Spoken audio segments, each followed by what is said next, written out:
café est bon en matin. Moi, j'arrive d'une longue marche sur le bord du lac et je me suis fait vanter. Puis là, t'as demandé, es-tu tanné de l'hiver? Ben, moi non plus. J'ai pas mal d'affaires à te raconter. D'abord, je vais te laisser Hugo te jaser de quelque chose d'intéressant. Il a rencontré Michel Grégoire. Michel Grégoire est directeur de l'organisme de bassin versant du fleuve Saint-Jean. Et il va nous parler de la mission de cet organisme-là. Pourquoi ils sont là? Et pourquoi ils travaillent comme ça en concertation avec la population? On écoute ça, puis j'ai un tapon d'autres affaires à te raconter. Bonjour, je suis en compagnie de Michel Grégoire, le directeur de l'organisme des bassins versants du fleuve Saint-Jean, qui est établi ici à Témiscouata. Michel, est-ce que tu peux nous parler d'abord, expliquer à nos auditeurs, c'est quoi un bassin versant? Un bassin versant, vous voyez, si on prend une rivière, par exemple, puis qu'on se pose la question d'où provient toute l'eau qui coule dans cette rivière, eh bien, de tous les plus petites rivières, petits ruisseaux, jusqu'aux petites rigoles, à la cime des montagnes, tout le territoire qui est drainé par un cours d'eau, c'est ce qu'on appelle son bassin versant.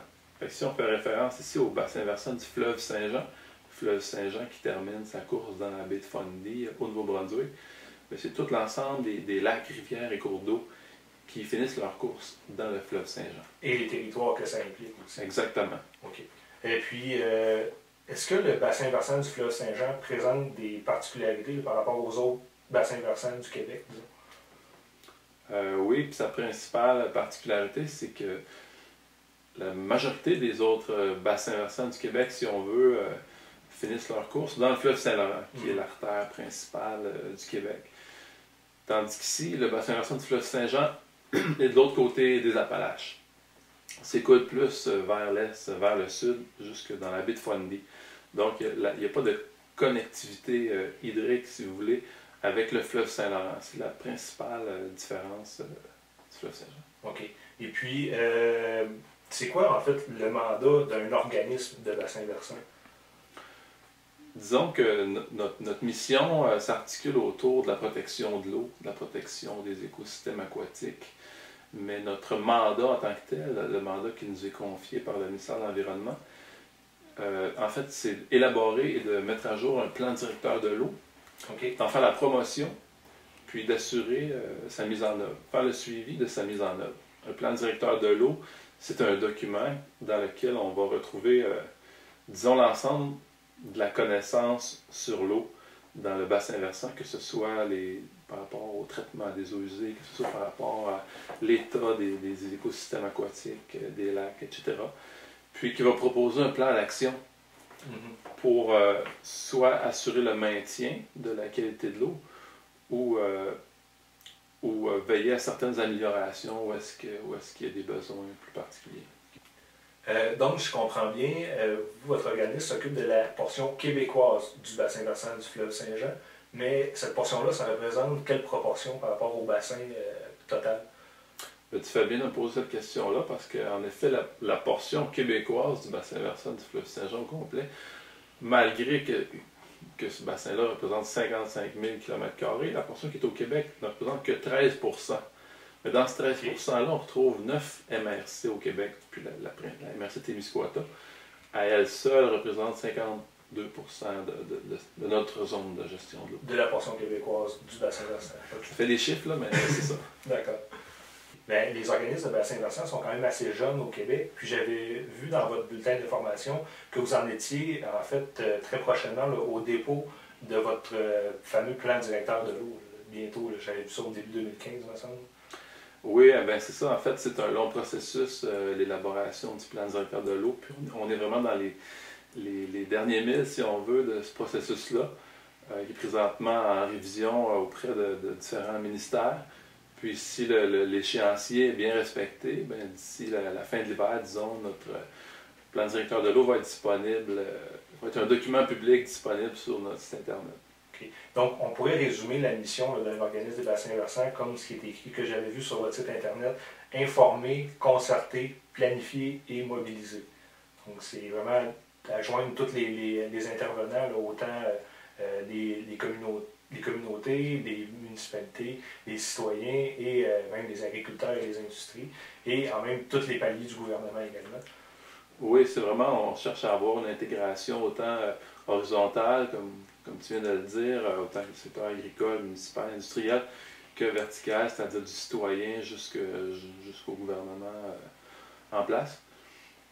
Puis c'est ça, on est une table de concertation, c'est-à-dire qu'on veut permettre au maximum de gens, de groupes, d'avoir son mot à dire dans la gestion de l'eau. De là le terme intégré, de la gestion intégrée de l'eau. Intégré veut dire intégrer le territoire du bassin versant, mais aussi l'ensemble des gens, des organismes qui œuvrent dans le bassin versant. C'est une mission quand même très complexe, puis c'est sûr que ça doit être quand même un bon travail pour élaborer tout ça.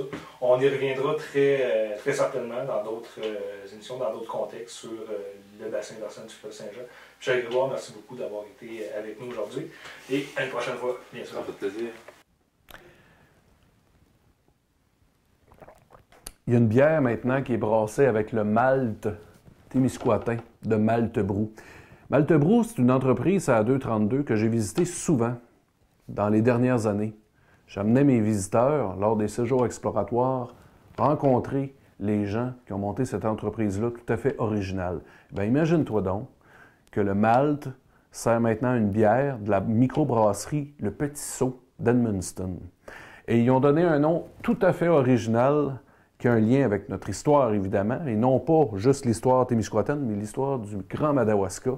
La bière va s'appeler la Lieutenant Ingal. Hey, c'est pas fou, ça? Puis la bière a été lancée officiellement cette semaine à Edmundston. Bravo aux promoteurs de la microbrasserie, puis aussi à Malte Brou, Cindy Rivard et Danny Bastille.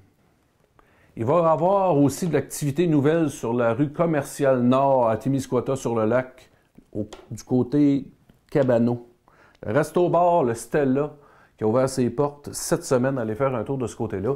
Pour les anciens, rappelez-vous, c'est l'ancien restaurant Ritz. Ça a déjà été le local du défunt journal Le Tout l'a dit. Ça a été aussi un lieu qui s'est appelé un restaurant, Mini Donald, dans le tournant des années fin 80, début 90. Allez faire un tour de ce côté-là. C'est un steakhouse, en tout cas, un restaurant de style steakhouse, et une centaine de places. Allez encourager vos commerces locaux. À part ça, le 8 mars, Journée internationale des femmes, ça se passe aussi au Témiscouata. Et entre autres, Dolce Vita, de 10h à 13h, il va y avoir un brunch. Et pour chaque personne qui vient bruncher, il y a un 2 $ qui sera versé au Centre des femmes du Témiscouata. Et toujours dans le cadre de cette Journée internationale de la femme, il y a le comité local du 8 mars qui vous invite à un après-midi pour souligner la Journée internationale. Libérer nos corps, nos territoires, c'est le thème de cette journée. Il y aura des mini-conférences d'information et aussi des kiosques pour exposer les talents de nos femmes d'ici. Donc, allez faire un tour de ce côté-là. Merci aux femmes témiscouatanes pour leur dévouement dans toutes les sphères de l'activité humaine. Sur ce, on se reparle. À la prochaine.